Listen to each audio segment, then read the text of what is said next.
রাসূলুল্লাহ সাল্লাল্লাহু আলাইহি ওয়াসাল্লাম ইরশাদ করেছেন, ইন্নাল্লাহা লা ইয়াগরিসু লিহাদা ad-দীনি গরাসান ইস্তামিলুহুম ফি তাআতিহি। নিশ্চয় আল্লাহ সুবহানাহু ওয়া তাআলা প্রতি যুগে কিছু চারা রোপণ করেন, চারা যেগুলো আল্লাহ তার নিজের কাজে, নিজের আনুগত্যের কাজে লাগান। আল্লাহ তারা চারা লাগান কিসের? কদু গাছের চারা, তাল গাছের, পেয়ারা গাছের, কিসের চারা? আল্লাহ তারা কিছু চারা লাগান, সেগুলো হচ্ছে আল্লাহর সৈনিকদের চারা।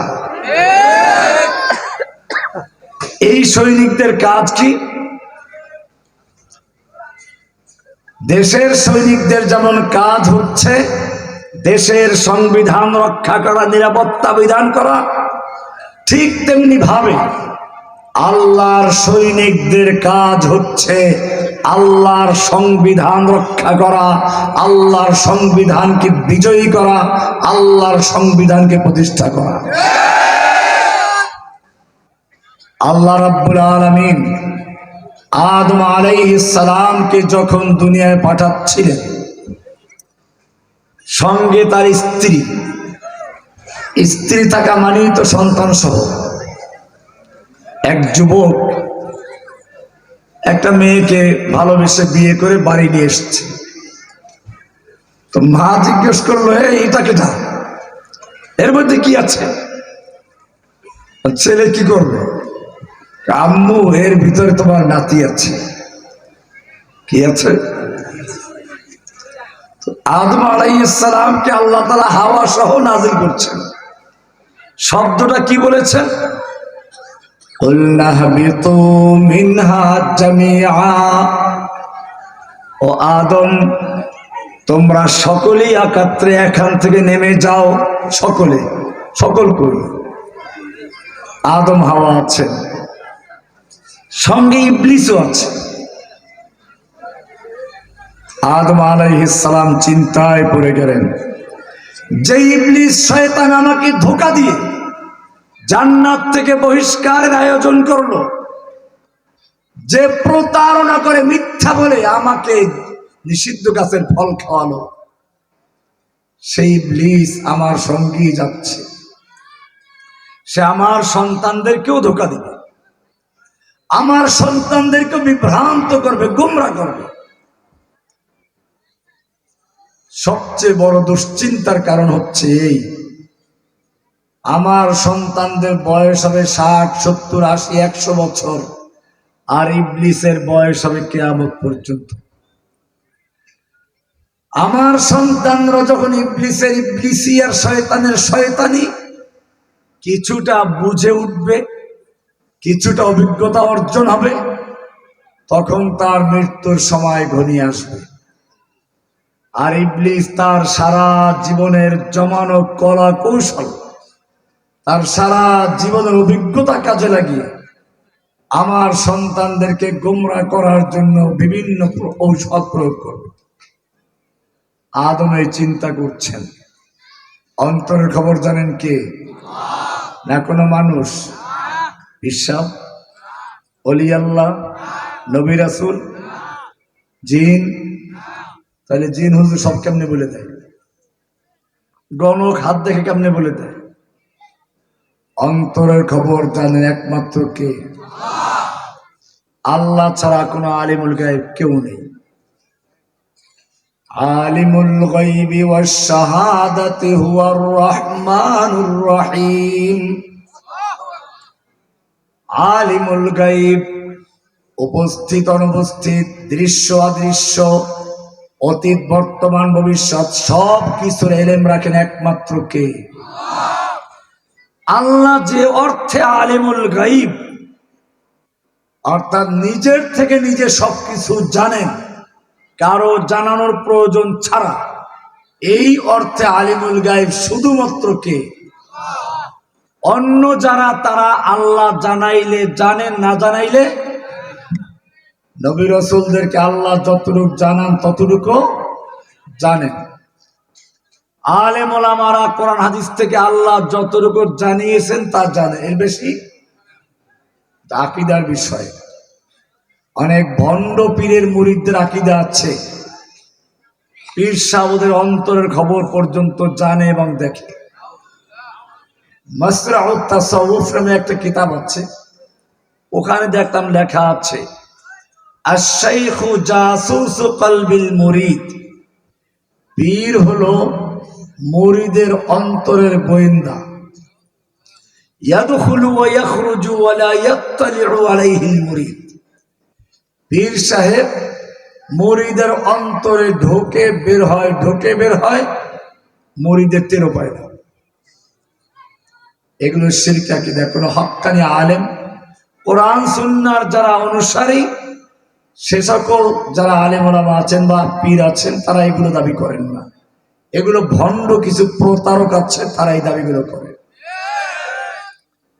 বলছিলাম আদম আলাইহিস সালাম চিন্তা করতে লাগলেন, আদমের অন্তর খবর জানেন কে? আল্লাহ তাআলা সঙ্গে সঙ্গে আদমকে সান্ত্বনা দিলেন। কোরআনের সূরা বাকারার 38 নম্বর আয়াতে আল্লাহ তাআলা সে কথা আমাদেরকেও জানিয়েছেন, কুলনা হাবিতু মিনহা জামিআ,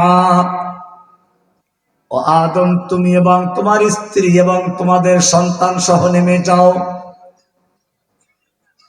আমি তোমাদেরকে এমনি ছেড়ে দিচ্ছি না, ভয়ের কোনো কারণ নেই, চিন্তার কারণ নেই। ইচ্ছে করলে শয়তান তোমাদেরকে ধোঁকা দিবে, প্রতারণা করবে, আমি তোমাদেরকে এভাবে ছেড়ে দিচ্ছি না। ফাইম্মা ইয়াতিয়ান্নাকুম মিন্নি হুদান, আমার পক্ষ থেকে তোমাদের কাছে হুদান যাবে, হুদান হেদায়েত নামা যাবে, পথ নির্দেশিকা, রোড ম্যাপ, সংবিধান, নীতিমালা, জীবন চলার পথেও আমি তোমাদের কাছে পাঠাবো। কে বলেছেন?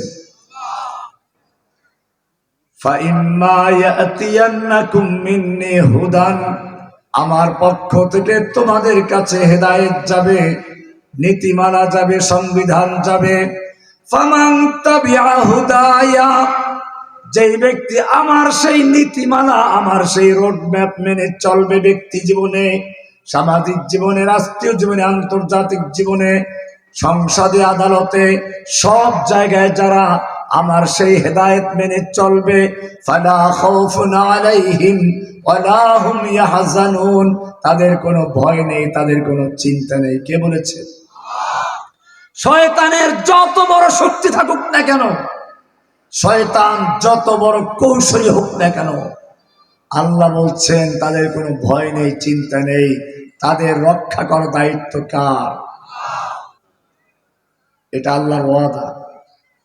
আল্লাহ যে বললেন হেদায়েত দিবেন, এই যে আজকে সবক দিল কোরআনের, ওনারা 5টা আয়াত পড়েছেন, শুরুতেই আছে দালিকাল কিতাবু লা রাইবা ফীহ। ও বনি আদম, হে উম্মতে মুহাম্মাদি, ভালো করে শুনে রেখো, আমি তোমাদের পিতার সঙ্গে ওয়াদা করেছিলাম তোমাদের হেদায়েত দিব, রোড ম্যাপ দিব, সংবিধান দিব। তোমাদের পিতার সঙ্গে যে অঙ্গীকার করেছিলাম, যালিকাল কিতাবু লা রাইবা ফীহি হুদাল লিল মুত্তাকিন, ওখানে বলেছিলাম ফাইম্মা ইয়াতিয়ান্নাকুম মিন্নি হুদান, আমার পক্ষ থেকে হুদান যাবে। এখানে বলা হচ্ছে হুদাল লিল মুত্তাকিন, সেই হুদাল লিল মুত্তাকিন পাঠিয়ে দিয়েছি। এবারে তোমাদের কাজ হলো এই হুদান মেনে, এই পথ নির্দেশিকা মেনে ব্যক্তি জীবন, পারিবারিক জীবন, সামাজিক জীবন, রাষ্ট্রীয় জীবন, সব ক্ষেত্রে এই কোরআনের বিধান মেনে চলো। যদি চলতে পারো, ফামান তাবিআ হুদায়া, যেই সমাজ আমার হেদায়েত মেনে চলবে সেই সমাজে অশান্তি থাকবে না। ফামান তাবিআ হুদায়া, যেই আদালত আমার সংবিধান মেনে, আমার শাসন মেনে আদালত চালাবে, ওই আদালতে কোনো বিচার হবে না। ফামান তাবিআ হুদায়া, যেই সংসদ আমার বিধান মেনে চলবে, আমার বিধানকে প্রতিষ্ঠা করবে, সেই দেশে কোনো অশান্তি থাকবে না। কে বলেছেন? ফালা খাউফুন আলাইহিম ওয়ালা হুম ইয়াহজানুন। কিন্তু আমরা কি আল্লাহর সেই বিধান সব জায়গায় মানি? কতটুকু মানি? আমাদের দেশের সংবিধানই লেখা আছে, কতটুকু মানি? সংবিধানের 7 নম্বরে খ, 7-এর কতে লেখা আছে প্রজাতন্ত্রের সকল ক্ষমতার মালিক জনগণ। কোরআনের সংবিধান কি বলে? সব ক্ষমতার মালিক কে? কোরআনের সূরা আলে ইমরান 26 নম্বর আয়াত আল্লাহ বলছেন, কুলিল্লাহুম্মা মালিকাল মুলক। হে নবী, আপনি বিশ্ববাসীকে জানিয়ে দিন, আল্লাহুম্মা মালিকাল মুলক, আল্লাহ তুমি সমস্ত ক্ষমতার মালিক। সব ক্ষমতার মালিক কে? তুতিল মুলকা মান তাশাউ, তুমি যাকে ইচ্ছা তাকে ক্ষমতা দান করো। ক্ষমতা দেওয়ার মালিক কে? ডক্টর ইউনূস সাহেব কিছুদিন আগেও তাকে আদালতের খাঁচার ভিতরে ঢুকানো হয়েছিল, ঠিক কিনা? লোহার খাঁচায়। পাখি যেমন খাঁচার ভিতরে ঢুকানো হয়, ওনাকেও খাঁচায় ঢুকানো হয়েছিল।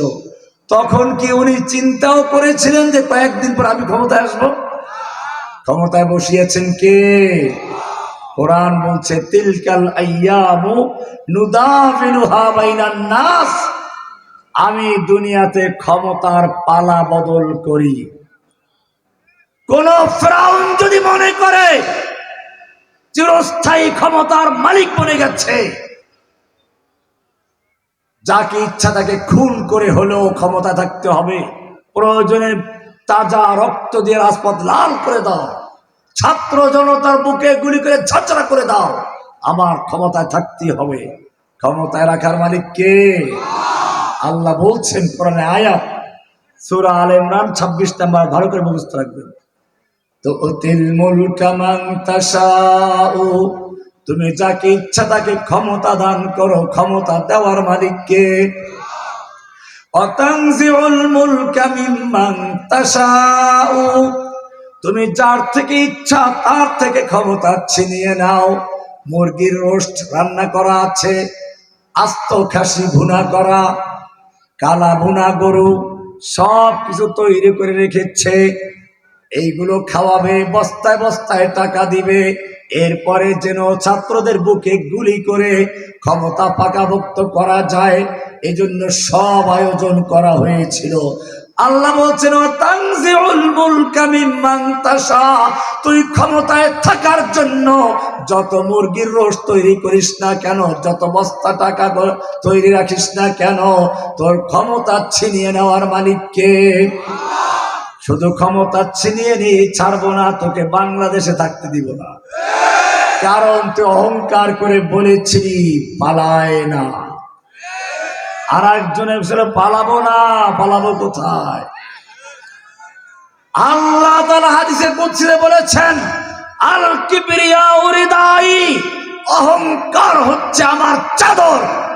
যে ব্যক্তি আমার চাদর ধরে টান দেয়, অহংকারী হয়, আমি তাকে ধ্বংস করে অপমান করে দুনিয়ায় বেইজ্জত করেছিলেন।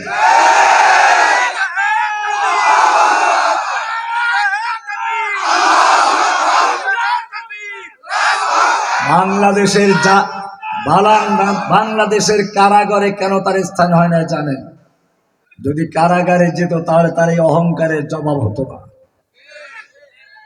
পালায় না এই কথার জবাব হতো না।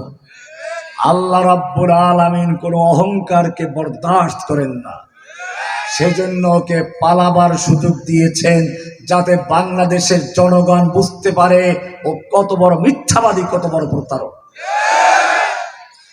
আরো যেন ছাত্রলীগ যুবলীগ সব বুঝতে পারে, তারা তাকে যতই নেত্রী বলে জীবন দেওয়ার জন্য প্রস্তুত ছিল, তারা তার আপন না, সে তার পরিবারের লোক ঠিকই উদ্ধার করে নিয়ে গেছে। তাপসকে আগেই সরিয়ে দিয়েছে, তার বোনকে সঙ্গে নিয়েছে। যদি ছাত্রলীগ যুবলীগ যারা করো তোমরা তাদের আপন হতে, তাহলে তোমাদেরকে একটা বার্তা দিয়ে যেত, ঠিক কিনা? তোমাদের কোনো বার্তা না দিয়ে পালিয়ে গেছে। তোমরা ইসলামের দিকে লক্ষ্য করে আসো, ইসলাম তোমাদেরকে দেখায় কোন নেতার অনুসরণ করবে। হুনাইনের যুদ্ধে আল্লাহর নবী সাল্লাল্লাহু আলাইহি সাল্লাম যুদ্ধের ময়দানে একা হয়ে পড়েছেন, সৈনিকরা এলোমেলো হয়ে গেছে, হঠাৎ আক্রমণ হয়েছে। আল্লাহর নবী যুদ্ধের ময়দানে একা অগ্রসর হচ্ছে না, বলছেন আনান নবিয়্যু লা কাযিব আনা ইবনে আব্দুল মুত্তালিব, আমি সত্য নবী, আমি মিথ্যা নবী নই, আমি পালাবার নবী নই। তাআলা ইবাদাল্লাহ, হে আল্লাহর বান্দারা, আমাকে কেন্দ্র করে যুদ্ধ চালাও, আমার কাছে চলে আসো, আমি ময়দানে আছি। এটা হলো ইসলামের নেতা, ইসলামের আদর্শ, নবীর আদর্শ। কাজী তোমাদেরকে দাওয়াত দেই, তওবা করো। যে পালিয়ে গেছে ভীতু, এই পলাতক কোন নেত্রীর অধীনে তোমরা আর তার আদর্শে বিরত চলো না। তোমাদেরকে ইসলাম বলে তওবা করে ফিরে আসো। কবুল করার মালিক কে?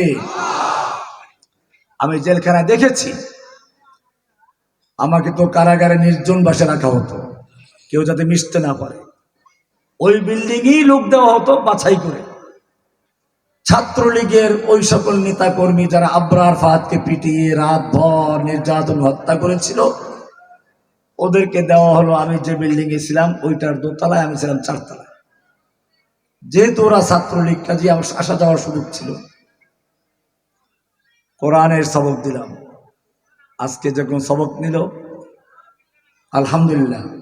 এখন যদি সেই আবরার ফাহাদকে যারা পিটিয়ে হত্যা করেছিল তাদেরকে দেখেন, আপনি বুঝতে পারবেন না এরা কোন মাদ্রাসার থেকে দাওরা ফারিগ হয়েছে। 5 জন হাফেজে কোরআন হয়ে গেছে, বাকিরা সবাই কোরআন পড়তে পারে, মুখে দাড়ি আছে, তারা জুব্ব পরে, মাথায় পাগড়িও পরে মাঝে মধ্যে। আমি তোমাদের দৌড় দিচ্ছি না, ফিরে আসো। বলছিলাম ওয়াতানজিউল মুলকা মিম্মান তাশাউ, ক্ষমতা ছিনিয়ে নেওয়ার মালিককে। একটু তার বক্তব্য রেকর্ড করার খায়েশ হলো আমার। এত বক্তব্য দিল, শেষ সময় তার এই আগ্রহটা কেন আসতো জানেন? এটাও আল্লাহর একটা ইঙ্গিত ছিল, আল্লাহর একটা রহস্য ছিল। সে তার ক্ষমতায় থাকা অবস্থায় কোরআনের মাহফিল বন্ধ করে দিয়েছে, কোরআনের পাখিদেরকে কারাবন্দী করেছে, কাউকে দেশ ছাড়া করেছে, কাউকে কলঙ্কিত করেছে। এরপরে মেম্বারে মসজিদে খতিবদেরকে অপমান করা হয়েছে। আল্লাহ রাব্বুল আলামিন দেখাতে চান, তুই যেরকম কোরআনের খতিবদের সামনের থেকে বক্তব্য কেড়ে নিয়েছিস, খতিবদেরকে অপমান করেছিস, তাদের বক্তব্য দিতে দাও নেই, এবারে পালা এসেছে তোর বক্তব্য কেড়ে নেওয়ার। তোকে বিশ্বাস করতে হবে, তোকেও কেউ বক্তব্য দেওয়া থেকে বারণ করার ক্ষমতা রাখে। সেনাবাহিনী জানিয়ে দিল আর বক্তব্য দেওয়ার সময় নেই। 2 দিক থেকে আজরাইলের দল আবাবিল পাখি হয়ে ঝড়ো হাওয়ার গতিতে তোমার রাজপ্রাসাদে দিয়ে আসছে। মাত্র 45 মিনিট সময় আছে, হয়তো পালাও, নতুবা তুফানের বেগে ঢুকে তোমার রক্ত মাংস হাড্ডিগুলো পর্যন্ত কুত্তা বিড়াল দেখা হবে। পালাও। ওয়াতানজিউল মুলকা মিম্মান তাশাউ, তুমি যার থেকে ইচ্ছা ক্ষমতা ছিনিয়ে নাও, ক্ষমতা ছিনিয়ে নেওয়ার মালিককে। অতুইজ্জু মান তাশাউ, তুমি যাকে ইচ্ছে করো তাকে ইজ্জত দান করো। অতুযিল্লু মান তাশাউ, যাকে ইচ্ছা অপমান করো। ইজ্জত দেওয়ার মালিককে। আমরা যখন জেলে ছিলাম, মাথায় হেলমেট, হাতে হ্যান্ডকাপ, তারপরে বুকে বুলেট প্রুফ জ্যাকেট, ডান্ডা বেরি পড়িয়ে তারপরে কোর্টে উঠাত অপমান করার জন্য, বিশ্বে আমাদেরকে প্রচার করার জন্য, এদেশ থেকে ইসলামকে নির্মূল করার জন্য, আলেম ওলামাদেরকে জনগণ থেকে বিচ্ছিন্ন করার জন্য এক গভীর চক্রান্ত নিয়ে প্রশিক্ষণ প্রাপ্ত হয়ে বাংলাদেশে এসেছিল। আবার সেখানেই পালিয়ে গেছে। এদেশে জঙ্গিবাদের একটা বিশাল তকমা লাগানো হলো। এখন জঙ্গিবাদ গেল কোথায়?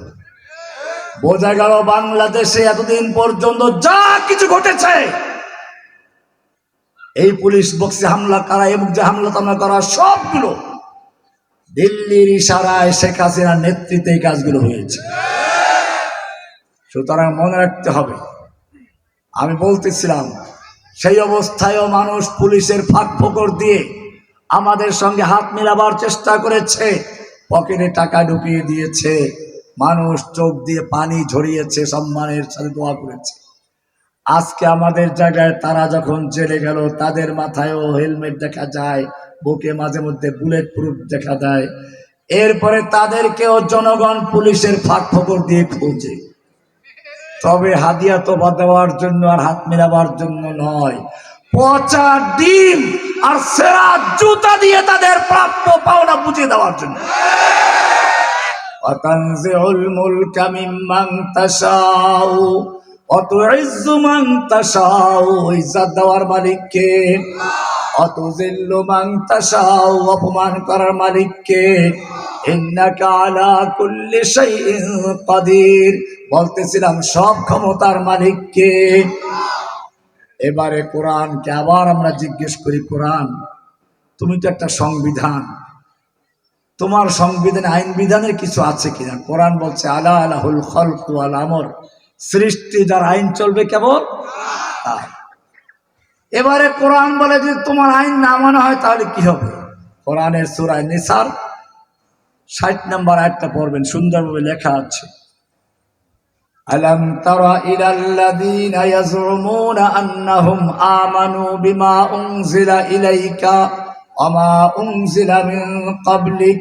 হে নবী, আপনি কি ওই সমস্ত লোকদেরকে দেখেননি যারা দাবি করে আন্নাহুম আমানু বিমা উনজিলা ইলাইকা ওয়া মা উনজিলা মিন ক্বাবলিক, আপনার প্রতি নাযিলকৃত কিতাবের উপরে ঈমান এনেছে আপনার আগের কিতাবের উপরে, কিন্তু যখন তাদেরকে বলা হয় কোরআনের বিধান কায়েম করো, তখন তারা করে কি? ইউরিদুনা আইয়াতাহাকামু ইলাত তাগুত, আদালতে তারা ব্রিটিশের আইন দিয়ে বিচার করবে, কোরআন দিয়ে বিচার করবে না। সংসদে তারা আল্লাহর আইন বাতিল করে।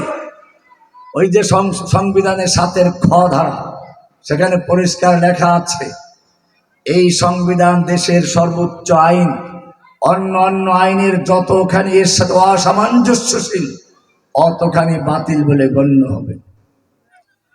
এই কারণেই কোরআনের যতগুলো আইন বাংলাদেশ সংবিধানের সাথে সাংঘর্ষিক, সেখানে কোরআনেরটা বাতিল হয়ে সংবিধানেরটা বহাল রাখা হয়েছে।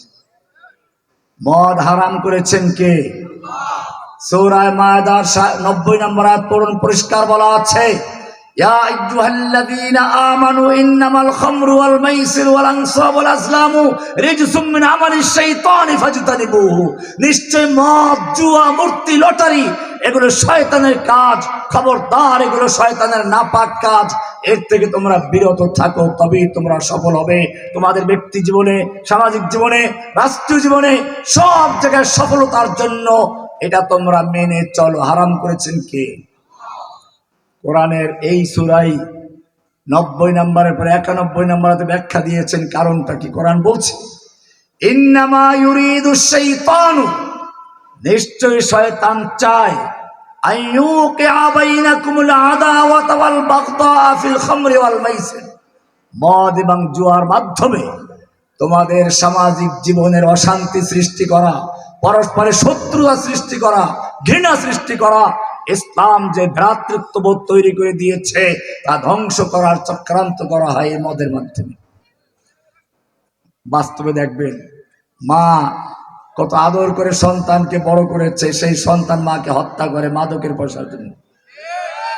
সমাজে ডাকাতি ছিনতাই করে মাদকের পয়সার জন্য। কোরআন পরিষ্কার বলে দিয়েছে ইন্নামা ইউরিদুশ শাইতানু, শয়তান চেষ্টা করবে আইয়ুকিআ বাইনাকুমুল আদাওয়াতা ওয়াল বাগদা, তোমাদের সামাজিক জীবনে ঘৃণা তৈরি করার জন্য, শত্রু তৈরি করার জন্য, ফিল খামরি ওয়াল মাইসির, মদ এবং জুয়ার মাধ্যমে, ওয়ায়াসুদ্দাকুম আন যিকরিল্লাহ, এবং আল্লাহর জিকির থেকে তোমাদেরকে গাফিল করার চক্রান্ত করবে। কে বলেছেন? সুতরাং যে সামাজিক জীবনে অশান্তি দূর করতে হয়, কোরআনের সংবিধান মদ জুয়া হারাম করতে হবে, ঠিক কিনা? কিন্তু আমাদের সমাজে মদের লাইসেন্স দিলে হালাল হয়ে যায়। মদের দোকান আছে না, লাইসেন্স থাকলে কি হয়ে যায়? বৈধ হয়ে যায়। হারাম করেছেন কে? আল্লাহর হারামকৃত মদকে যদি কেউ লাইসেন্স দিয়ে বৈধ করে দেয়, সে ব্যক্তি ইমানদার থাকবে? আমাদের সমাজে আমরা জেনাকারকে ঘৃণা করি, চোরকে ঘৃণা করি, কিন্তু চুরি করা, জেনা করা এগুলো গুনাহে কাবিরা, শিরক না, যদি হালাল মনে না করে। কিন্তু যে ব্যক্তি আল্লাহর আইনকে বাতিল করে দিয়ে আল্লাহর হারামকে হালাল করে দেয়, সে কি করলো? এই ভিআইপি লোক। কোরআনে আপনারা তো জানেন মুনাফিকদের লক্ষণ আছে কতগুলো হাদিসে। ইজা হাদ্দাসা কাযাবা, কথা বললে মিথ্যা বললে, ওয়াদা করলে খেলাফ করে, এগুলো হাদিসে বলা আছে। কিন্তু ভিআইপি মুনাফিক সম্পর্কে কোরআনে আছে। কোথায় আছে? কোথায় আছে শুনবেন? কোরআনের সূরা নিসা 61 নম্বর আয়াত আল্লাহ বলছেন, ওয়াইদা কিলা লাহুম তাআলাউ ইলা মা আনজালাল্লাহু ওয়া ইলার রাসূল। হে নবী, যখন এই লোকগুলোকে বলা হয় আসো কোরআনের বিধান কায়েম করি, কোরআন দিয়ে সংসদ চালাই, কোরআন দিয়ে আদালত চালাই, কোরআনের রাজ কায়েম করি, যখন তাদেরকে এদিকে আহ্বান করা হয়, আল্লাহ বলছেন রাআইতাল মুনাফিকিনা, আপনি দেখবেন ওই মুনাফিকগুলোকে ইয়াসুদ্দুনা আনকা সুদুদা, ওরা আপনার থেকে আস্তে আস্তে ঘাড় ফিরিয়ে চলে যায়। এখানে মুনাফিক বলেছেন কে? মিথ্যা বললে মুনাফিকের লক্ষণ, এটা হাদিসে বলেছেন। কে বলেছেন? আল্লাহ রাসূল বলেছেন। আর ভিআইপি মুনাফিকদেরকে মুনাফিক বলেছেন কে? ভিআইপি মুনাফিক বুঝছেন তো নাকি? যারা আদালতে আল্লাহর আইন দিয়ে বিচার করতে রাজি না, তাদেরকে বলা হয় কি? যারা সংসদে বসে আল্লাহর আইনকে বাতিল করে বিকল্প আইন তৈরি করে, তারা কারা? এবারে কোরআন বলছে ফালা ওয়া রাব্বিকা লা ইউমিনুনা, সূরা নিসার 65 নম্বর আয়াত, ফালা ওয়া রাব্বিকা লা ইউমিনুন, হে নবী খবরদার, ওরা মুমিন নয়, হাত্তা ইউহাক্কিমুকা ফীমা শাজারা বাইনাহুম, যতক্ষণ পর্যন্ত তাদের পারস্পরিক মামলা মোকদ্দমার ক্ষেত্রে, তাদের শাসন ব্যবস্থার ক্ষেত্রে আপনার কাছে বিচার ফয়সালা না নিয়ে আসবে, আপনার আদালতে, অর্থাৎ কোরআন সুন্নাহর বিচার না মেনে নিবে, সুম্মা লা ইয়াজিদু ফি আনফুসিহিম হারাজাম মিম্মা কাদাইতা, অতঃপর আপনি যেই বিচার ফয়সালা করবেন এই ব্যাপারে তাদের মনে কোনো সংশয় থাকবে না, ওয়ায়ুসাল্লিমু তাসলিমা, সম্পূর্ণরূপে আল্লাহর কাছে আনুগত্য করবে, আল্লাহর আত্মসমর্পণ করবে। এটা না করা পর্যন্ত আপনার রবের কসম তারা মুমিন নয়। কে বলেছে? পরিষ্কার হয়ে গেল।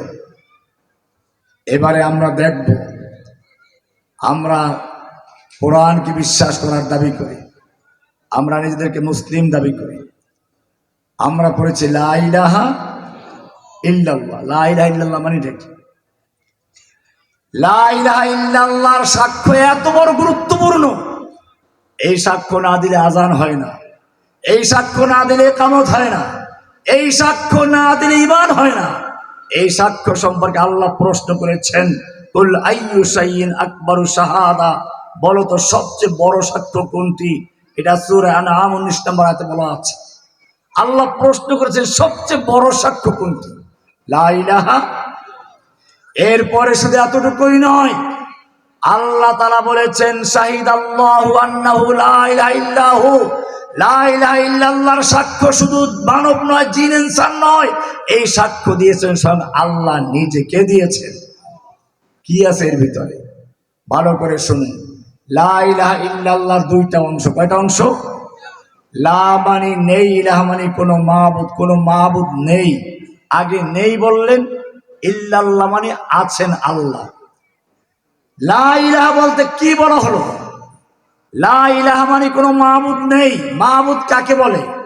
আল্লাহর পরিবর্তে যাদের আনুগত্য করা হয়, আল্লাহর বিধানের পরিবর্তে যাদের বিধান মানা হয়, আল্লাহর পরিবর্তে যাকে সেজদা করা হয়, আল্লাহর পরিবর্তে যার মাজারিকে প্রার্থনা করা হয়, আল্লাহর পরিবর্তে যার নামে পশু জবাই করা হয়, আল্লাহর পরিবর্তে যার কাছে সন্তান চাওয়া হয়, এই সবগুলো মাহবুদ।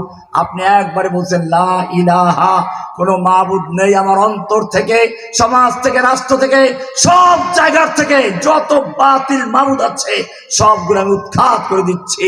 ইল্লাল্লাহ বলে কাকে মেনে নিচ্ছি? এটা লা ইলাহা ইল্লাল্লাহ। একটা পুরাতন বিল্ডিং এর রং করতে গেলে মানুষ প্রথমে পুরাতন রংটা ঘষে মেজে ধুয়ে মুছে পরিষ্কার করে তারপর নতুন রং করে, ঠিক কিনা? ঠিক তেমনি ভাবে একজন মুমিন যখন লা ইলাহা ইল্লাল্লাহ বলে ঈমান আনে, তখন সে বলতে চায় লা ইলাহা, কোনো আইন বিধান দেওয়ার মালিক নেই। ইল্লাল্লাহ বলতে কাকে বলতে চায়? লা ইলাহা, কোনো খাজা বাবা নাই, গাজা বাবা নাই, ল্যাংটা বাবা নাই, দরগাওয়ালা নেই, দুর্গাওয়ালা নাই। লা ইলাহা, কোনো আইন দাতা নাই, বিধান দাতা নাই, কোনো শাসক নেই, কারো আইন চলবে না। ইল্লাল্লাহ বলে শুধু একজনকে মানবো, কাকে? লা ইলাহা। এইটা যারা মানবে, আল্লাহ তাআলা বলছেন ফামান ইয়াকফুর বিত্তাগুত, সূরা বাকারার 256 নম্বর আয়াত। লা ইলাহা বলে যে ব্যক্তি সমস্ত তাগুতকে বর্জন করলো, ওয়ায়ুমিন বিল্লাহ, ইল্লাল্লাহ বলে আল্লাহকে মেনে নিল। কয়টা হলো? দুইটা। কয়টা? একটা শক্ত ডাল ধরতে হলে, ঝুলতে হলে কয় হাতে ধরতে হবে? আল্লাহ বলছেন যে ব্যক্তি ফামান ইয়াকফুর বিত্তাগুত, লা ইলাহা বলে সব তাগুতকে বর্জন করলো, ইল্লাল্লাহ বলে আল্লাহকে মানলো, দুই হাতে ধরলো। আল্লাহ বলছেন ফাকাদ ইসতামসাকা বিল উরওয়াতিল উসকা, সেই ব্যক্তি মজবুত হাতল ধরলো, শক্ত করে ধরলো, লান ফিসামা লাহা, যা কখনো ছিঁড়ে যাবার নয়। দুনিয়ার যত বড় শক্তি হোক না কেন, নরেন্দ্র মোদীর যত বড় পারমাণবিক বোমা থাকুক না কেন, যত ক্ষেপণাস্ত্র আর যত সৈনিক থাকুক, আল্লাহ বলছেন লান ফিসামা লাহা, দুনিয়ার কোন শক্তি, দুনিয়ার কোন প্লাবন তাদেরকে ফাঁসিয়ে দিতে পারবে না, কারণ তারা শক্ত করে ধরেছেন কাকে? লা ইলাহা ইল্লাল্লাহ। ফাকাদ ইসতামসাকা, সে শক্তভাবে ধরেছে। মাসাকা বলেন না, আলেমরা বুঝবে এটা। ইসতামসাকা ভাবে ইস্তেফাল থেকে, ফাকাদ ইসতামসাকা বিল উরওয়াতিল উসকা, সে শক্তভাবে ধারণ করেছে। বিল উরওয়াতিল উসকা, মজবুত হাতল, শক্ত হাতল। কোন হাতল ধরলো? কোরআনে তার ব্যাখ্যা আছে। কোরআনে আরেকটা আল্লাহ বলছেন আলাম তারা কাইফা দারাবাল্লাহু মাসালান কালিমাতান তাইয়িবাতান কাশাজারাতিন তাইয়িবা। ও মুমিন, যারা লা ইলাহা ইল্লাল্লাহ বলে ঈমান এনেছো, তুমি খালি লা ইলাহা ইল্লাল্লাহ পড়েছো, জানো না এটা কি জিনিস? আল্লাহ তোমাকে উদাহরণ দিয়ে বুঝাচ্ছেন। আলাম তারা কাইফা দারাবাল্লাহু মাসালান কালিমাতান তাইয়িবাতান কাশাজারাতিন তাইয়িবা। আল্লাহ তাআলা এই কালিমায়ে তাইয়িবাকে একটা পবিত্র গাছের সঙ্গে তুলনা করছেন। কার সঙ্গে? পবিত্র গাছ। কি গাছ? আল্লাহর রাসূল একদিন খেজুর গাছের ওই যে শীতের কালে ডাল ছাড়ালে পরে সাদা মুচি বের হয়, মুচি খাচ্ছিলেন।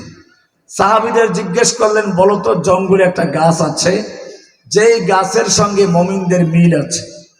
গাছের শিকড় মাটিতে গাঁথা, ডালগুলো উপরে কখনো বাতাসে ঝরে পড়ে না। গাছটা কি গাছ বলতে পারো? সাহাবায়ে কেরাম সকলেই মনে মনে জঙ্গলে চলে গেলেন, কেউ বলতে পারলেন না। আল্লাহর নবী নিজে বললেন, এটা কি খেজুর গাছ নয়?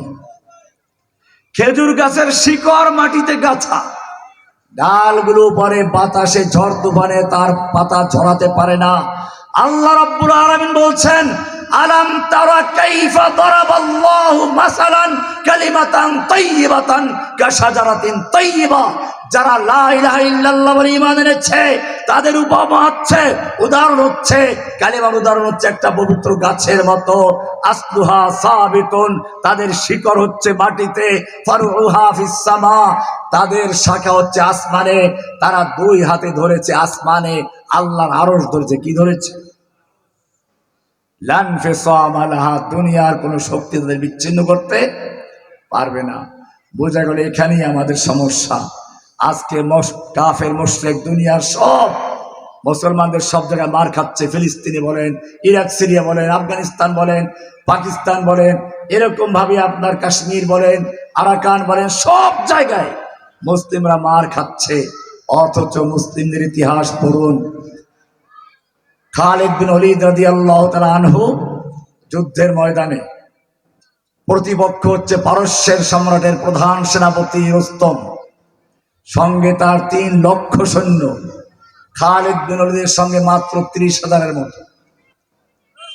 রাতের বেলা রুস্তম তার গোয়েন্দাদেরকে পাঠালো খালিদ বিন ওয়ালিদের তাঁবুতে, দেখো মুসলিমদের অবস্থাটা কি। রাতের বেলায় তো মুসলিমরা কান্নাকাটি করে কার কাছে?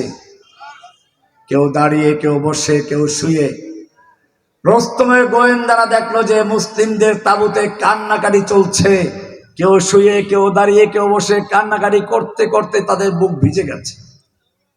গোয়েন্দারা রুস্তমকে গিয়ে বলল, দেখো মুসলিমদের সঙ্গে যুদ্ধ করার কোনো প্রয়োজন নেই, ওরা ভয় পেয়ে কান্নাকাটি করছে। রুস্তম চিন্তা করলো, ঠিক আছে, তাহলে 3 লক্ষ সৈন্য মাঠে নামানোর কোনো প্রয়োজন নেই, 1 লাখ সৈন্য নিয়ে মাঠে নামলো। যুদ্ধ শুরু হয়ে গেল। যুদ্ধ যখন শুরু হয়ে গেল তখন দেখলো যেই সৈনিকদের ব্যাপারে কথা ছিল ওরা কান্নাকাটি করে এক একজন সৈন্য ওদের হাজার হাজার সৈন্যকে লাশের স্তূপ করে দিচ্ছে, যেদিকে যাচ্ছে কাতার ফাঁকা করে দিচ্ছে। পূর্ণিমার চাঁদ যেরকম ভাবে কালো মেঘের ভিতরে ঢুকে পড়ে এক একজন মুসলিম সৈনিক কাফেরদের ভিড়ের ভিতরে সেরকম ঢুকে পড়ছে।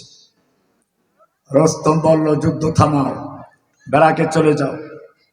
এবারে আবার গভীর রাতে বহু বিচক্ষণ, বহুদর্শী গোয়েন্দাদেরকে পাঠালো, যাও মুসলিমদের তাঁবুর খবর নিয়ে আসো। এবারে তারা দেখলো ঠিকই আজকেও তো কান্নাকাটি করছে, আগের রিপোর্ট ভুল ছিল না। এবারে যারা গোয়েন্দা তারা বিচক্ষণ, তারা চিন্তা করলো ঠিক আছে, কান্নাকাটির রহস্যটা উদ্ঘাটন করা দরকার। এবারে তারা ভাষা বোঝার চেষ্টা করলো। তারা দেখলো হ্যাঁ কান্নাকাটি করছে ঠিকই, কান্নাকাটি করছে রব্বুল আলামিন, আগামী দিন যুদ্ধ হবে, আমরা তোমার জমিনে তোমার দিনকে বিজয়ী করতে এসেছি, ওরা তোমার দিনকে ধ্বংস করতে এসেছে। হে রব্বুল আলামিন, তুমি আমাদের শক্তি দাও, সাহস দাও, আমরা যেন যুদ্ধ করতে করতে আমরা যেন আমাদের শক্তি সব ব্যয় করে শহীদ হতে পারি, সেই তৌফিক দান। এবারে রুস্তমের গোয়েন্দারা রুস্তমকে বলছে, রুস্তম মুসলিম সৈনিকদের সঙ্গে যুদ্ধ করে বিজয় লাভ করার স্বপ্ন দেখো না। রুস্তম জিজ্ঞেস করলো, কারণ কি? ওদের সৈন্যকে আমাদের চেয়ে অনেক বেশি। বলে না, ওদের সৈন্য আমাদের চেয়ে অনেক কম। বলে তাহলে কি ওদের অস্ত্র অনেক বেশি? বলে না, অস্ত্র অনেক কম। বল তাহলে কি ওদের গায়ে শক্তি অনেক বেশি?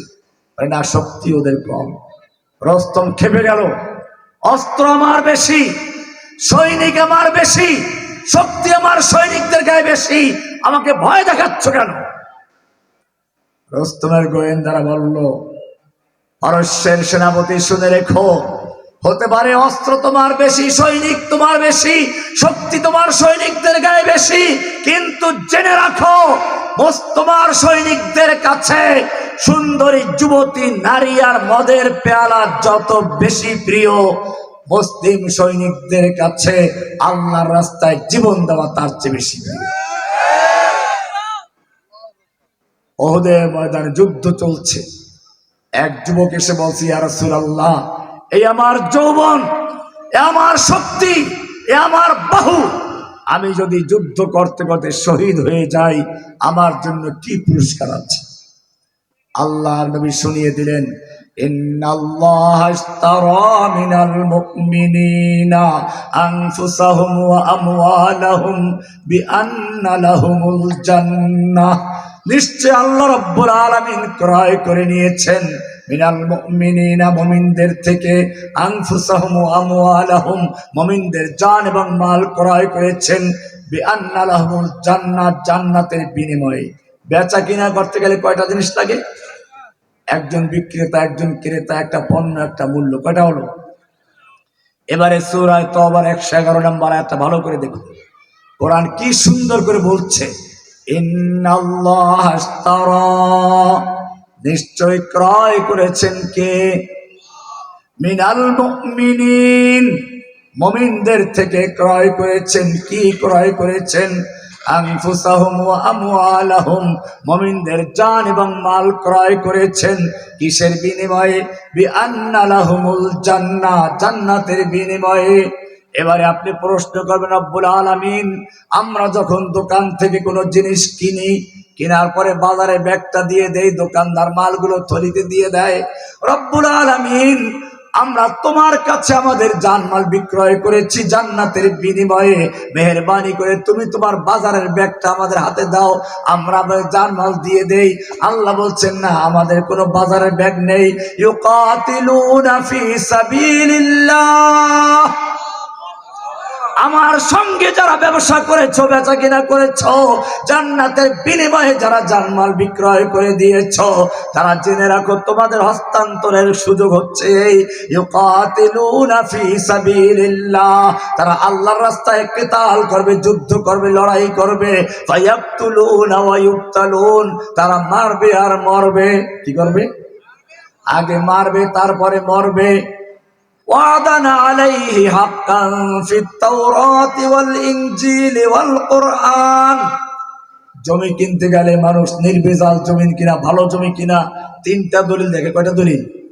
ব্রিটিশ আমলের, পাকিস্তান আমলের, বর্তমানে আল্লাহ তাআলা তিনটা দলিল পেশ করেছেন। ওয়াদানা আলাইহি হাক্কান ফিত তাওরাতি, ব্রিটিশ আমলের দলিল। ওয়াল ইনজিল, ইনজিলে ওয়াদা করেছেন।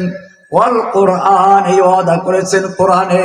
ফাস্তাবশিরু বিবাইইকুমুল্লাযী বায়াতুম বিহি, সুতরাং তোমরা আল্লাহর সঙ্গে যেই ব্যবসা করেছো, যেই বাণিজ্য করেছো, এতে ঠকো নাই, তোমরা আনন্দিত হও, খুশি হও। কে বলেছেন? যুবক শুনে খুব খুশি হয়ে গেল। বাহ বাহ, জান্নাতে যাওয়া এত সহজ। যুদ্ধ করতে শক্তি তো প্রয়োজন। কয়েকটা খেজুর বের করলো, 2-3টা খেজুর বের করে খেয়ে বাকিগুলো ছুঁড়ে মারলেন আর বললেন, জান্নাতে যেতে এত আমার অনেক দেরি হয়ে যাবে। তলোয়ার নিয়ে যুদ্ধ শুরু করলেন। কাফেরদের ভিড়ের ভিতরে ঢুকে পড়ছেন। সাহাবায়ে কেরাম ডাক দিল, যুবক, তুমি তো কাফেরদের ভিড়ের মধ্যে ঢুকে পড়েছো। যুবক তাকালো, চেহারায় রক্ত, ঠোঁটে মুচকি হাসি, বলছে, আমার ভাইয়েরা, আমাকে বিদায় দাও, আমি যাচ্ছি। আমি উহুদের পাহাড়ের দিক থেকে আমার নাকের ভিতরে জান্নাতের সুগন্ধ পাচ্ছি। ইন্নাল্লাহ আশতারা মিনাল মুমিনিন, যদি তুমি জান্নাত লাভ করতে চাও, সুন্দরী নারীর গলার হার হতে চাও, তোমাকে আগুনের পোড়া খেতে হবে, হাতুড়ির বাড়ি খেতে হবে। জেনে রাখো, তোমার চেয়ে তোমার নবী আল্লাহর কাছে অনেক বুজুর্গ ছিলেন। তোমার নবীর চেহারাও তোমার চেয়ে সুন্দর ছিল, তোমার নবীর আদর্শ তোমার চেয়ে ভালো ছিল। কি সুন্দর করে বলছেন। ও মুসলমান, ভালো করে শুনে, একটু নবীর ঝলক দিচ্ছি। আয়েশা রাদিয়াল্লাহু তাআলা আনহা তার স্বামী নবী মুহাম্মদ সাল্লাল্লাহু আলাইহি ওয়াসাল্লাম সম্পর্কে কি বলছে শুনুন। লানা শামসুন ওয়ালিল আফাকি শামসুন ওয়া শামসি আফদালু শামসিস সামাই। ও দুনিয়ার মানুষ, শুনে রেখো, আসমানেও একটা সূর্য আছে, আমারও একটা সূর্য আছে, কিন্তু জেনে রাখো, আমার সূর্যটা আসমানের সূর্যের চেয়ে লক্ষ কোটি গুণে ভালো। কারণ হচ্ছে এই, দুনিয়ার সূর্যটা ফজরের পরে উদিত হয়ে শুধু আলোকিতই করে, কিন্তু আমার সূর্য আমার সূর্য যখন দুনিয়া অন্ধকার, জুলুম, অত্যাচার, নির্যাতন, নিপীড়ন, লুণ্ঠন, ধর্ষণ, খুনাখুনিতে যখন লিপ্ত হয়ে গিয়েছিল, যেই যুগটাকে ইতিহাস বলে বর্বরতার যুগ, আইয়ামে জাহিলিয়াতের যুগ, সেই যুগে আমার সূর্য উদিত হয়ে সকল অন্ধকারকে দূর করে যাদের পথের দিশা ছিল না, ফাইন্নাশ শামসা তাতলু বাদাল ফাজরি ওয়া শামসি তাতলু বাদাল ইশাই। আমার সূর্য উদয় হয়ে যেই ওমর ইবনে খাত্তাব দর্শন করত, খুন করত, মারামারি করত, এমনকি নবীর গর্দান পর্যন্ত আনার জন্য তৈরি হয়েছিল, সেই রকম লোকগুলোকে এমন এক শিক্ষা দিলেন, এমন এক আলো দিলেন, সেই লোকগুলো শুধু পথের দিশাই পেল না, বরং পথের দিশারি হয়ে গেছে। দুরফেশানি নে তেরি কতরু কো দরিয়া কর দিয়া, দিল কো রোशन कर दिया, आंखों को बीना कर दिया। खुद न थे जो राह पर औरों के हादी बन गए, क्या नजर थी जिसने मुर्दों को मसीहा कर दिया। হাসান ইবনে সাবিত বলছেন, হে নবী আপনার প্রশংসা কি করব। ওয়া আহসানা মিন কালাম তারাকাত আইনি ওয়া আজমালা মিন কালাম তালিদিন নিসাও। হে নবী আপনার মতো সুন্দর চেহারার মানুষ দুনিয়ার কোন চর্মচক্ষু দেখে নাই। ওয়া আজমালা মিন কালাম তালিদিন নিসাও, আপনার চেয়ে সুন্দর কোন মানুষ কোন মহিলা জন্ম দেয় নাই। কুলিতা মুবাররাম মিন কুল্লি আইবি, আপনি সমস্ত দোষ ত্রুটি মুক্ত হয়ে আপনার রব আপনাকে সৃষ্টি করেছেন। কান্নাকা কদ খুলিকতা কামা তাশাউ, যেন আপনি যেরকমটা চেয়েছিলেন আপনার চাহিদা মতো আপনার রব আপনাকে সৃষ্টি করেছে। শেখ সাদি কি সুন্দর বলছেন, না হুসনশ গায়াতে দারাত না সাদি রাসকুন পায়া, বমিরাত তশনা মুস্তাসকি ওয়া দরিয়া হাম চুনা বাকি। হে নবী আমি একজন কবি, আমার কবিতার কোনো শেষ নেই, আমার কবিতার ভাষারও কোনো শেষ নেই, আপনার সৌন্দর্যের কোনো শেষ নেই। না হুসনশ গায়াতে দারাত না সাদি রাসকুন পায়া, বমিরাত তশনা মুস্তাসকি দরিয়া হাম চুনা বাকি। আমি বলতে বলতে আমার লেখা শেষ হয়ে যাবে, আমার কবিতা শেষ হয়ে যাবে, কিন্তু আপনার সৌন্দর্যের সমুদ্রে এক ফোঁটাও শেষ হবে না। তবে একটা কথাই বলে দিচ্ছি, লা ইউমকিনুস সানাউ কামা কানা হাক্কুহু বাদা খুদা বুজুর্গত্বই কিসসা মুখতাসার। হে নবী আপনার প্রশংসা করে আমি শেষ করতে পারবো না ঠিকই, তবে একটা কথাই বলে দিচ্ছি, আল্লাহর পরে সমস্ত মাখলুকাতের মধ্যে সর্বশ্রেষ্ঠ সর্বোচ্চ যে আসনটি রয়েছে ওটা আপনার জন্য সংরক্ষিত রয়েছে। কি সুন্দর প্রশংসা।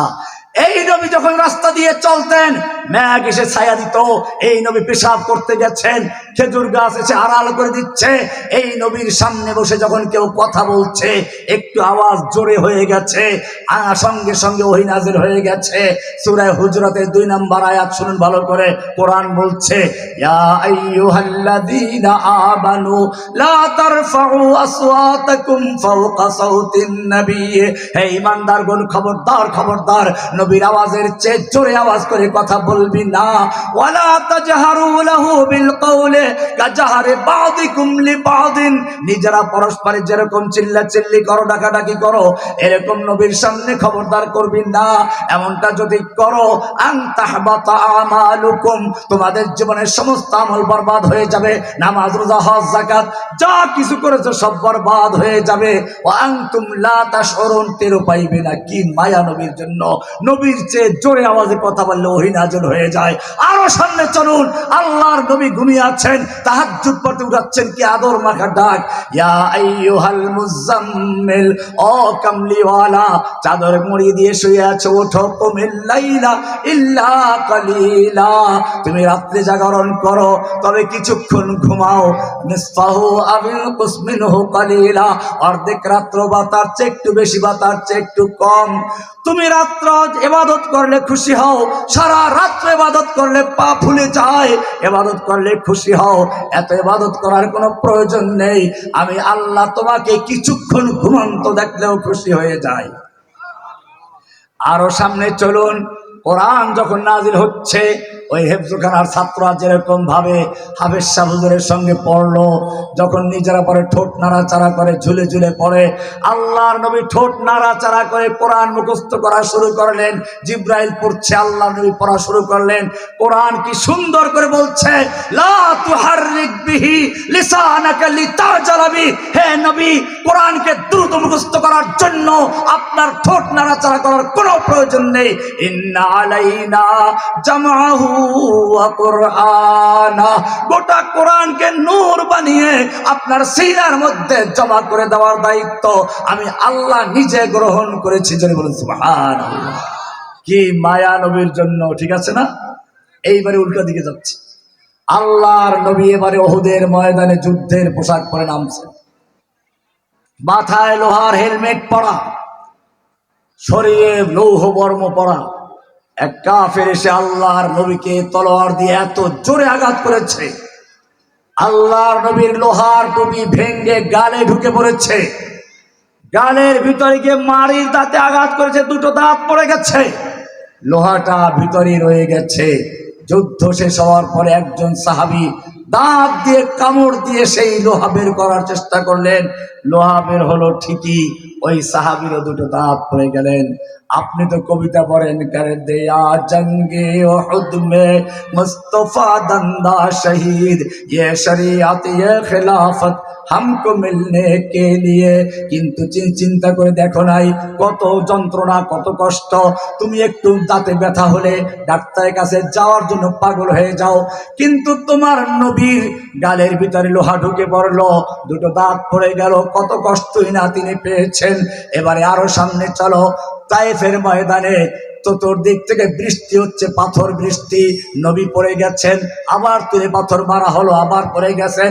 ও মুসলমান, এবার আমি তোমাকে জিজ্ঞেস করতে চাই, যেই নবীর জন্য আল্লাহ তাআলা মেঘ দিয়ে ছায়া দিলেন, যেই নবীর সামনে জোরে কথা বললে ওহী নাযিল হয়ে গেল, যেই নবী কোরআন মুখস্থ করার সময় ঠোঁট নাড়াচাড়া করলে আল্লাহ তাআলা বলেন কষ্ট করা লাগবে না, সেই নবীকে যখন এই দুশমনরা পাথর দিয়ে মারলো, এই দুশমন তলোয়ার দিয়ে আঘাত করলো, আল্লাহ দেখতে পাচ্ছিলেন কিনা?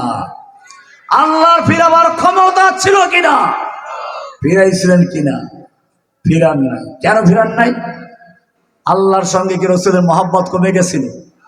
তাও কমে নাই। কোরআন পরিষ্কার বলছে, মা ওয়াদ্দাআকা রাব্বুকা ওয়া মা ক্বালা।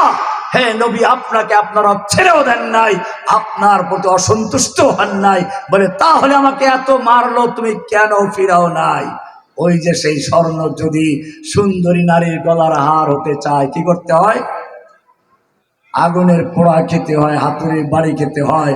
আল্লাহ সে কথাই বলেছেন, আম হাসিবতুম আন তাদখুলুল জান্নাতা ওয়ালাম্মা ইয়াতিকুম মাসালুল লাযীনা খালাউ মিন ক্বাবলিকুম মাসাতহুমুল বাসাউ ওয়াদ-দাররাউ ওয়া যুলজিলু হাত্তা ইয়াকুলার রাসূলু ওয়াল লাযীনা আমানু মাআহু মাতা নাসরুল্লাহ।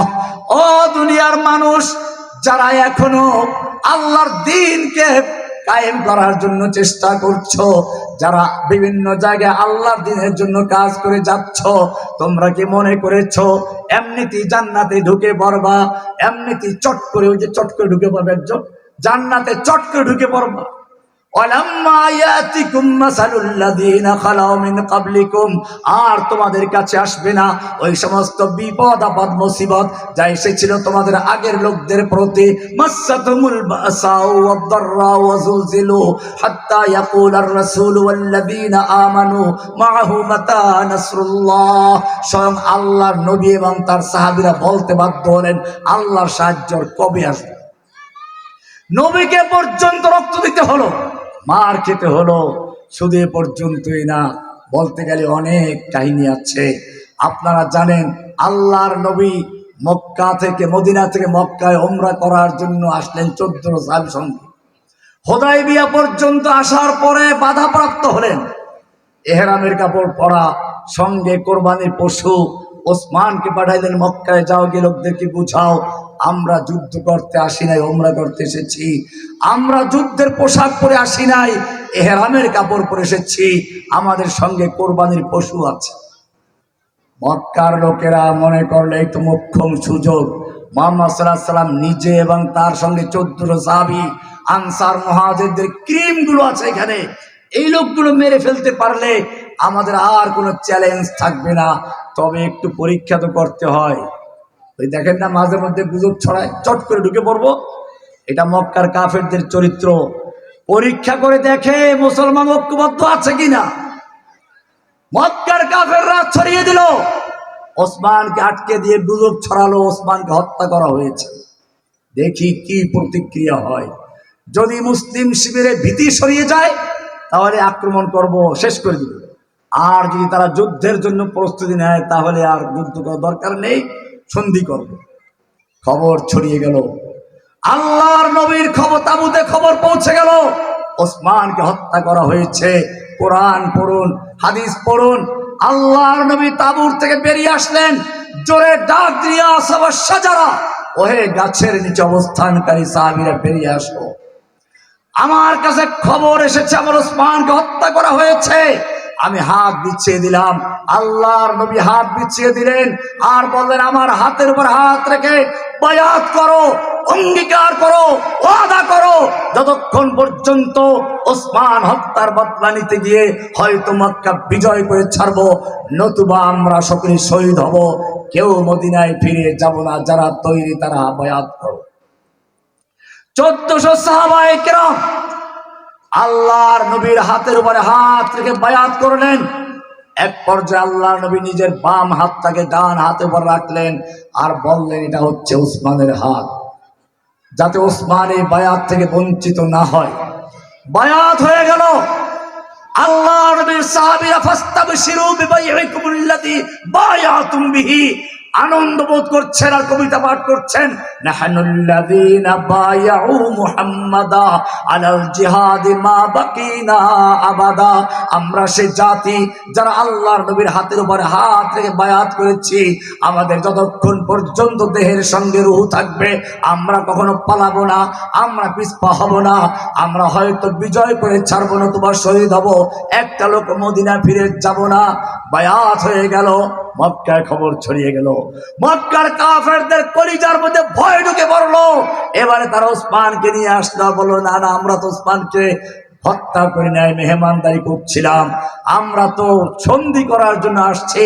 ও মুসলমান, কোরআন পড়ো, এই বায়াতের খবর শুধুমাত্র মক্কার কাফের পর্যন্ত নয়, এই বায়াতের খবর সাত আসমান ভেদ করে, লৌহ কলম ছেদ করে আল্লাহর আরশ পর্যন্ত পৌঁছে গেছে।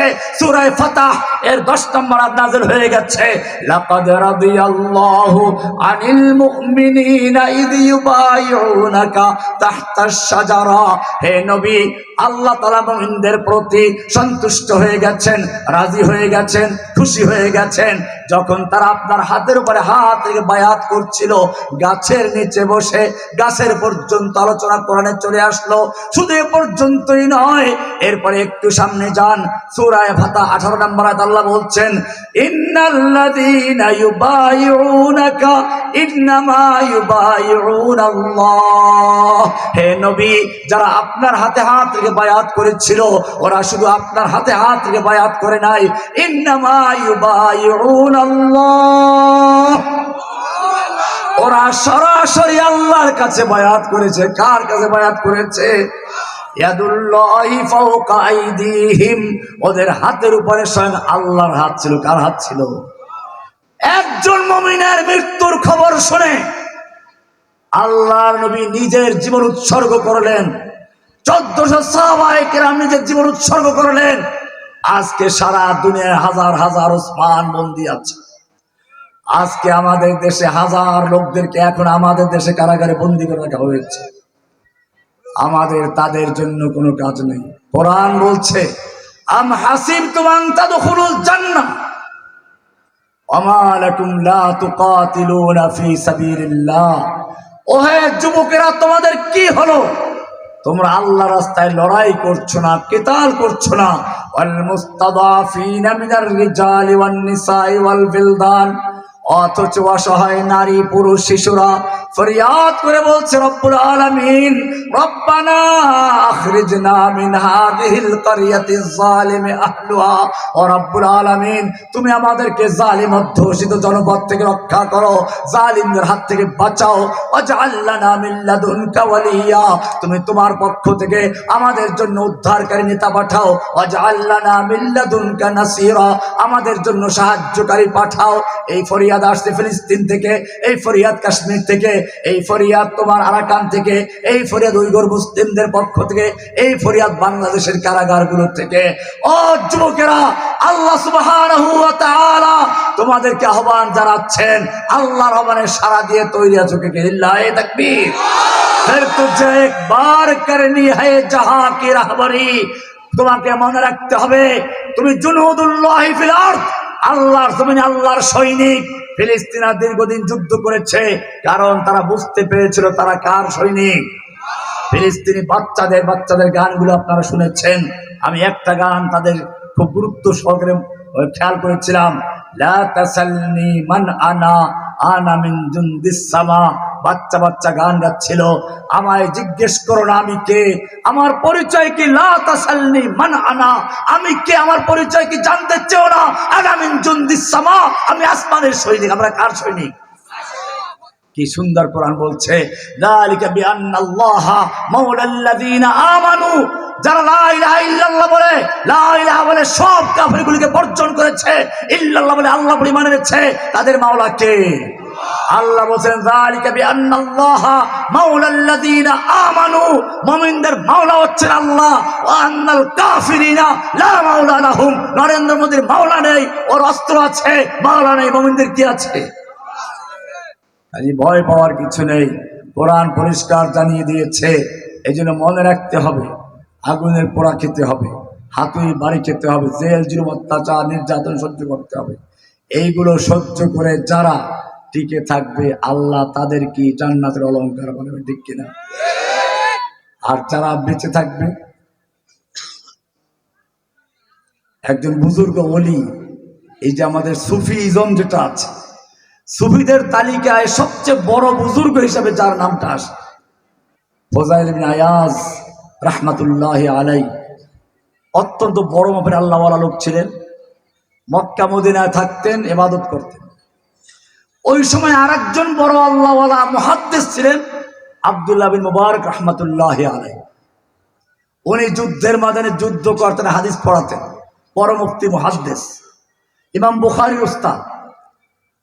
ছাত্ররা বলল, হুজুর আপনি এত বড় আলেম, যুদ্ধের ময়দানে কষ্ট করছেন, রাত জেগে পাহারাদারি করছেন, আপনি তো ইচ্ছে করলে ফজাইল ইবনে আয়াজের মতো ওখানে বসে ইবাদত করতে পারেন। মক্কা মদিনায়, মক্কায় 1 রাকাত নামাজ পড়লে 1 লক্ষ রাকাতের সওয়াব পাওয়া যায়, জমজমের পানি খাওয়া যায়, বাইতুল্লাহ তওয়াফ করা যায়, কাবার দিকে তাকিয়ে থাকলেও সওয়াব হয়। কত সওয়াবের কাজ, আপনি কষ্ট করছেন কেন? আপনি তো ওনার মতো কাজ করতে পারেন। আব্দুল্লাহ বিন মুবারক রাহমাতুল্লাহ আলাইহি যে চিঠিটা লিখেছিলেন, এটা বলি আমি সমাপ্তি টানবো ইনশাআল্লাহ। কি সুন্দর একটা চিঠি! আব্দুল্লাহ বিন মুবারক রাহমাতুল্লাহ আলাইহি সেই ফজাইল ইবনে আয়াজকে উদ্দেশ্য করে লিখেছিলেন, ইয়া আবিদাল হারামাইন লাউ আবসারতানা লা আলিমতা আন্নাকা বিল ইবাদাতি তালআবু। ওহে মক্কা মদিনার আবেদ, হারামাইন শরীফাইনে বসে ইবাদত করছো, মক্কা মদিনায় বসে নামাজ পড়ছো, 1 লাখ লক্ষ রাকাতের সওয়াব পাচ্ছ, জমজমের পানি পান করছো, বাইতুল্লাহ তওয়াফ করছো, হারামে কাবার ভিতরে অবস্থান করছো, নবী যেই রাস্তায় চলাচল করেছেন সেখানে চলছো।